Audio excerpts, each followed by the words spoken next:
Hola, ¿cómo están? Yo soy Ramiro Alexander Martínez Coriacova. Les voy a hablar acerca de mi examen argumentativo oral de la materia FM16B del grupo 2. La número 1 es explicar sobre un supercapacitor y su contribución al sistema eléctrico de un auto eléctrico, ¿no? El concepto es, un supercapacitor es un tipo de capacitor que puede almacenar grandes cantidades de energía estática por unidad de volumen. Y estas son algunas de sus aplicaciones que tienen para los automóviles eléctricos, como en este caso es el frenado regenerativo o la aceleración vehicular. En la número 2, por medio de un circuito equivalente que nos dieron en un archivo de nuestro examen, debemos describir el funcionamiento de la carga y descarga y pues la solución de cuál es el voltaje en el capacitor C2, ¿no? Usando MATLAB. Estos son las condiciones iniciales y estas son las dos gráficas que extrajimos de MATLAB en este caso, ¿no? Ahora, el voltaje final del capacitor C2 fue de 5 volts, ya que eso es lo que provee la fuente de alimentación del circuito. El funcionamiento de la carga y la descarga están regidos por cuánta corriente pasa para poder proveer los electrones en las placas del capacitor, la cual conforma la carga del componente y con qué fuerza llegan por medio del voltaje. El tiempo de carga y descarga es el mismo, como pueden observar, es de 2 segundos. La carga y descarga en cuestión del voltaje están de una forma exponencial. La única diferencia aquí es la corriente.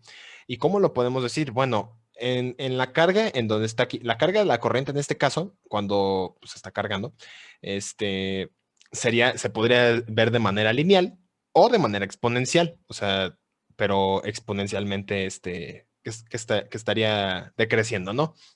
Esto depende de la resistividad del circuito y se cortaría cuando llega a su carga máxima, ¿no? El capacitor, que sería como en el tiempo de 1.6 segundos.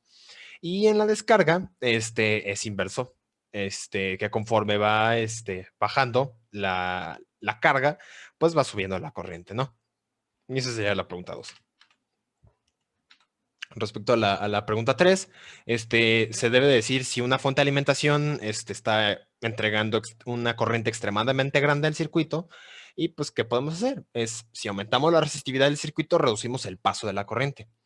Si una fuente de alimentación está teniendo un aumento en su corriente, esto es provocado porque existe una sobretensión en el lado de la corriente alterna, tomando en cuenta que si la fuente de alimentación es un eliminador, ¿no? Y está conectada a la luz. Si nosotros queremos controlar el flujo de corriente que entra a nuestro circuito, necesitamos agregar resistencias en paralelo antes del capacitor y en serie en el circuito para aumentar la resistividad de nuestro circuito. Eso lo resolvería y regularía la sobretensión. Si lo vemos por medio de ley de Ohm, si tenemos un voltaje fijo, como en este caso es de 2.7, y tenemos varias resistencias, pues bueno, conforme más resistencias tengamos, pues bueno, va a quedar un número más pequeño de la corriente. Y la número 4, que es si en condiciones normales de funcionamiento, usando el modelo de planteamiento ni un circuito simple de carga, ¿cuál es el voltaje que se espera del supercapacitor? Pues bueno, el voltaje que se espera de un supercapacitor es el mismo que la fuente de alimentación. ¿Por qué? Porque ese sería nuestro voltaje máximo dentro del sistema, porque ese es el que está proviendo el voltaje.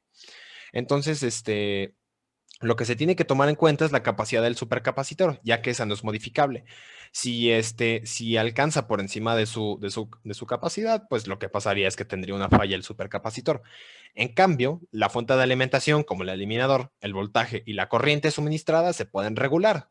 ¿Con qué sería la fuente de alimentación del voltaje? Pues con un divisor de voltaje, la corriente, pues con resistencias, y de esa manera, pues sería la resolución de la pregunta 4. Gracias.